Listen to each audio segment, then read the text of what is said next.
What enabled smartphones to dominate as a technology, to be so prolific and critical to our lives that I would rather lose my car keys or wallet than my smartphone? The answer to this question isn't a simple one-liner, but rather it's a combination of answers.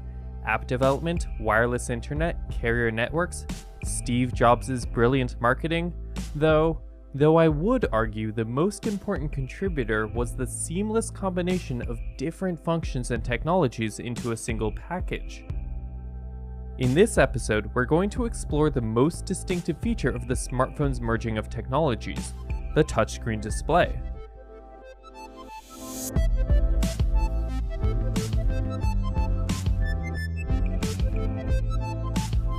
There are three technologies in the touchscreen display. These technologies are combined all on top of each other. When you felt and used a smartphone for the first time, you just knew that you were holding something revolutionary, something different from all previous phones. These were not new technologies. Many devices used a tactile interface, and color displays had already been the standard for most phones. Even toughened glass had been discovered in the 1800s. But the innovative element was combining them seamlessly, one layer on top of another like magic. Okay, so let's get into the layers of a touchscreen display. On the top we have the protective glass. A lot of us have had a screen shatter, but think about how many times you've dropped it and it hasn't. That's because a smartphone's glass is over 5 times stronger than normal glass. And before the first iPhone showed up in 2007, the standard for cell phone screens was plastic, and although plastic doesn't shatter, it is very easily scratched. If the screen were covered in plastic, it wouldn't last a week sitting in your pocket next to your keys before having dozens of scratches all over it. So what makes toughened glass so much stronger? A smartphone's glass is an aluminosilicate glass that is toughened by soaking it in a bath of potassium nitrate. This causes the sodium atoms in the glass to migrate out, and much larger potassium atoms to take their place. Because the potassium atoms are much larger, they generate a substantial compressive force on the surface of the glass. Here's a quick analogy. Imagine filling the backseat of a car with 3 average-sized people. They fit snugly, but if you push them, they're still able to move. Now replace those 3 people with 3 football linebackers. Those linebackers are just flat out stuck, unable to move.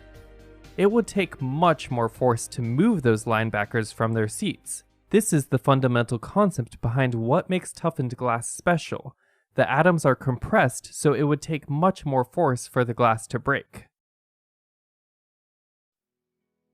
Below the toughened glass is a projected capacitive touchscreen that senses the presence and location of conductive materials such as your fingertip.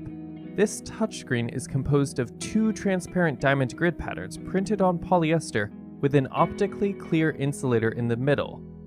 The diamond grid pattern is printed with a transparent material called indium tin oxide, or ITO, which acts as a conductor. Let's take a closer look on how it works. Say we build a bunch of electrons on this blue diamond. However, because there is an insulator in the way, the electrons cannot move. The electrons generate a negative electric field, which causes a bunch of positive charges to build up on the yellow diamond. This is called a capacitor. Now, when we move a conductive material such as the tip of your finger close to this capacitor, it disrupts the electric field, which changes the amount of positive charges that build up on the yellow diamond. The change in positive charges on the yellow diamond is measured, and the processor registers this as a touch. The location of the touch is detected by scanning the charges or voltage along the blue diamonds while actively measuring each yellow diamond column. Note that each row of blue diamonds is connected together. Also, each column of yellow diamonds is connected. This setup makes a grid of blue columns and yellow rows. Just to clarify again, all of these components are made with transparent materials. Measuring each point requires too much circuitry, so we only measure each column. the charge or voltage gets sent to each row in quick succession so the processor can register multiple touches at once.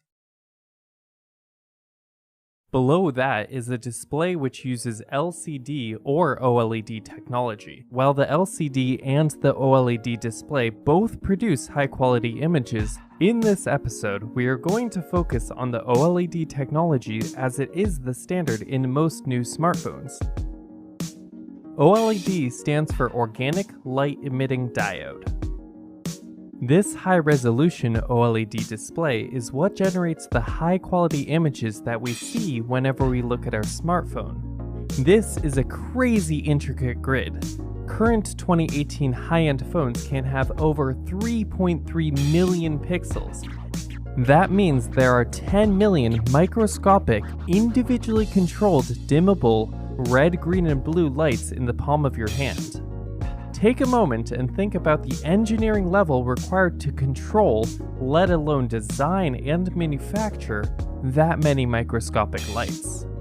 OLED displays are composed of a massive grid of individual pixels, and in each pixel is a red, green, and blue subpixel. Each subpixel's light intensity is controlled by a small thin film transistor that acts as a dimmer switch. There are many layered structures in each subpixel. However, explaining the function of each layer will have to be saved for a future episode. Photons are produced in the subpixel by electrons that are driven from the negative to the positive terminal. When they pass through this middle layer here, called the emissive layer, photons are emitted through a release of energy. The compounds used to make up the emissive layer determines the color of the light emitted, and the intensity of this light is dependent on how many electrons pass through. This explanation is greatly simplified, but the research, engineering, and science behind OLEDs is extensive. In fact, the 2014 Nobel Prize in Physics was awarded to 3 researchers for their discovery of efficient blue light-emitting diodes. So let's summarize. On the bottom is an OLED display composed of up to 10 million itty-bitty little colored lights. On top of that is a transparent projected capacitive touchscreen that can sense one or multiple touches at a time. And on top of that is strengthened glass that protects your screen from scratches and most falls. Now you too are a touchscreen expert. If you have any further questions, post them in the comments below. Subscribe, like, and tell your friends and family about something you learned.